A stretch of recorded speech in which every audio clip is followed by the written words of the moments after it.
Hi hello friends, എല്ലാ കൂട്ടുകാർക്കും പുതിയൊരു റിവ്യൂയിലേക്ക് സ്വാഗതം. അങ്ങനെ നമ്മുടെ ശ്രുതിക്ക് സംശയം തോന്നി തുടങ്ങും കേട്ടോ. ഈ സ്മെല്ല് എവിടെയോ, അതായത് ആ ബാമിൻ്റെ ഒരു മണം ഉണ്ടല്ലോ, അത് എവിടെയോ അറിഞ്ഞതായിട്ട് ശ്രുതിക്കൊരു ഓർമ്മ വരുവാണ്. അങ്ങനെ ചെറിയ ചെറിയ കാര്യങ്ങളൊക്കെ ശ്രുതിക്ക് വീണ്ടും വീണ്ടും പല കാര്യങ്ങളും ശ്രുതിക്കിനെ ഓർമ്മ വന്നെടുത്തെടുത്തെടുത്ത് ശ്രുതിക്ക് വല്ലാത്തൊരു ടെൻഷനും അതുപോലെ തന്നെ വല്ലാത്തൊരു ബുദ്ധിമുട്ടും തോന്നും കേട്ടോ. ഈ ശ്യാം തന്നെയാണോ ആ ശ്യാം എന്ന രീതിയിൽ. ആ സമയത്താണ് നമുക്കിനി ഈ ആഴ്ച ലാസ്റ്റോട് കൂടി കാണാൻ പോകുന്ന ഭാഗമാണ് ശ്രുതി നമ്മുടെ ശ്യാമിൻ്റെ കള്ളത്തരങ്ങളൊക്കെ കണ്ടുപിടിക്കുന്നത്.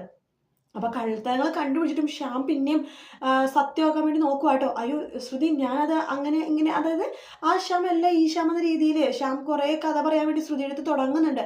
പക്ഷേ ശ്രുതി അതൊന്നും തന്നെ കേൾക്കില്ല. ശ്യാമിൻ്റെ മുഖത്താണ് ആദ്യം ഒരു അടി പൊട്ടിക്കണത്.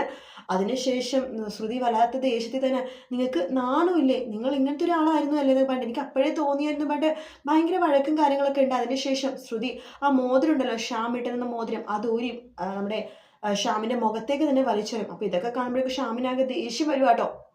അതിനുശേഷമാണ് നമ്മുടെ അശ്വിനും ശ്രുതിയും തമ്മിലുള്ള വിവാഹം കഴിയുമ്പോഴും അശ്വിനും ശ്രുതിയും തമ്മിലുള്ള അടുപ്പൊക്കെ കാണുമ്പോൾ ശ്യാമിന് അതിനപ്പുറം ദേഷ്യം വരുവാണ്. ശ്യാമാണെങ്കിൽ ദേഷ്യമല്ല അങ്ങനെ മനസ്സിലിങ്ങനെ ഇട്ട് പഴിപ്പിച്ചുകൊണ്ടിരിക്കുകയാണ്. പക്ഷെ ശ്യാമിൻ്റെ തനി സ്വഭാവം അറിയാവുന്നത് നമ്മുടെ ശ്രുതിക്കും അതുപോലെ തന്നെ നമ്മുടെ അശ്വിനുമാണ്. അശ്വിനും ശ്രുതിക്കും അറിയുമ്പോൾ ലോക ഉടായ്പാണെന്ന്. അങ്ങനെ അവർ സകലത സഹിക്കുന്നത് അഞ്ജലിക്ക് വേണ്ടിയിട്ടാണ്. ഒരു സമയത്ത് ചിലപ്പോൾ ശരിയായെങ്കിലോ, സ്വഭാവം നന്നായിട്ട് അഞ്ജലിയുടെ കൂടെ ജീവിച്ചെങ്കിലോ എന്നൊക്കെ വെച്ചിട്ട് അവരങ്ങനെ ക്ഷമിക്കും.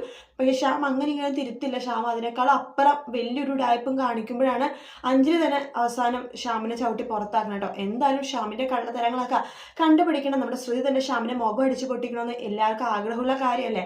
അത് നമ്മൾ ഈ ആഴ്ച ലാസ്റ്റിലേക്ക് അടുത്ത വീക്ക് ഫസ്റ്റ് തന്നെ കാണാം കേട്ടോ. എന്നാലും അടിപൊളി ഭാഗമാണത്. വീഡിയോ ഇഷ്ടപ്പെട്ടെങ്കിൽ ലൈക്ക് ചെയ്യാൻ മറക്കരുത്, സബ്സ്ക്രൈബ് ചെയ്യാൻ മറക്കരുത്. മറ്റൊരു വീഡിയോ ആയിട്ട് നാളെ രാവിലെ കാണാം ഫ്രണ്ട്സ്. അതുവരെ good night, take care, bye bye.